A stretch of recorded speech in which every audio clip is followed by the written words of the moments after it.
Hey everyone, Richard Robbins here. Well, the numbers are in for the Edmonton Real Estate Board for the first quarter of 2021. Now, I probably don't have to tell you, market's pretty good, right? It's pretty busy. So what I want to do is I'm going to take you through the numbers. I'm going to compare the first 3 months of this year. We'll also compare March of this year to last year, plus the year before, because remember, COVID happened last year about halfway through March, so it did affect March sales last year. Also, what I'm going to do is I'm going to show you the last 6 years, the average sale price, and see where you stand now opposed to the last 6 years, because we know prices are going up. And then I'm going to make a little prediction as to what's going to happen the rest of the year at the very end. So let's go ahead and get started. So our update for Edmonton, you can see here, we've got January, February, and March. These are the sales that took place. These are the active listings, months of inventory, average price, and days on the market. So of course we can see sales were 1,171 in January, went to 1,600 in February, and look what happened in March, up to 2,442 sales. Crazy, right? Now let's look at our months of inventory, which, by the way, if we take our active listings and we divide our sales into our active listings, that gives us our months of inventory. Now, you probably heard me say this before, but 4 to 6 months is going to be balanced. Below 4 months is going to be more of a seller's market where prices are going up. Above 6 months is going to be a buyer's market where prices start to weaken. So look what happened in January. We had 4.5 months of inventory, so somewhat of a balanced market. Then all of a sudden we went down to 3.5. We moved into a seller's market. But look at this. March we went to 2.6. So you can see what's going on here. The market is continually getting stronger, which means we have a supply issue, basically what's going on, which is causing prices to go up. We were at 364 in January, went to 378 in February, to 391. Average price almost $400,000 in Edmonton. Days in the market. If we've got an inventory problem, then what should be happening with days in the market? They should be going down. 65 days, February 52 days down to 42 days. Now take a look at this. This is March of 2020 to March of 2021.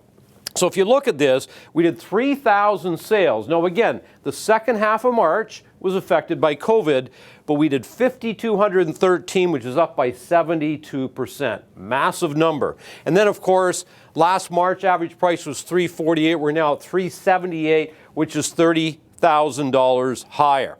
So what this is, cool here, this shows you your property types. So detached properties, duplex and row houses, and condos. So what it shows us, in Q1 of 2020 and Q1 of 2021, our detached were up 81%. You look at our duplex and row, up 87%, and look at condos, up 48%. Nice to see this right here, because let's face it, the condo market has suffered in Edmonton for a number of years, so it's starting to move in the right direction. This here's a cool number. This is the number of sales that took place in the first quarter for the last 3 years. 2019, we did around 3,000, right around 3,000 last year as well, but look what happened. Went up to 5,213 in the first quarter of 2021. What about prices? Have a look at this. Our average price was $377,730. That was the average price for the first quarter of the year compared to the last number of years. We go back here to 2016, it was 360.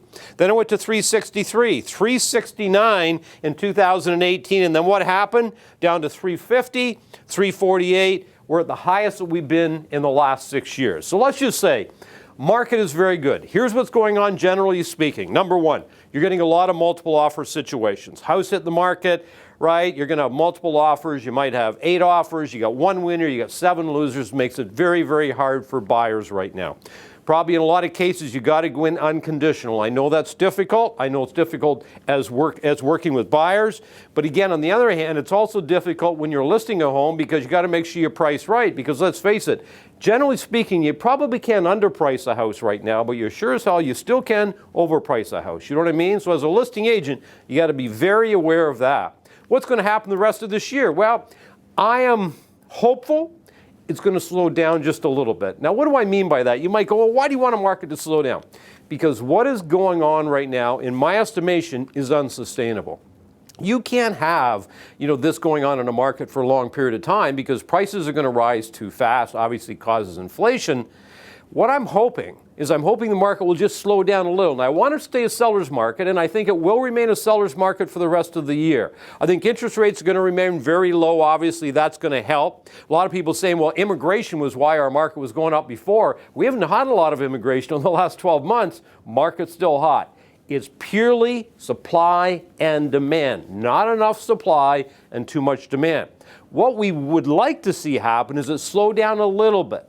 Remain a seller's market, but maybe not getting as many offers on property, because then it becomes sustainable. Because if it continues to do what it's doing right now, I think we would all agree at some point something is going to happen that is going to affect the market in a negative way.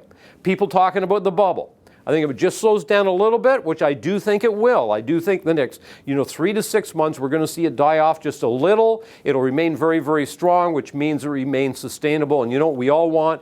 We want a sustainable marketplace so we all can continue to prosper. Sellers can do well, buyers can get into the market. It works for everybody. I hope this was helpful. And at the end of the day, everybody, remember, it's a beautiful life. Make it count.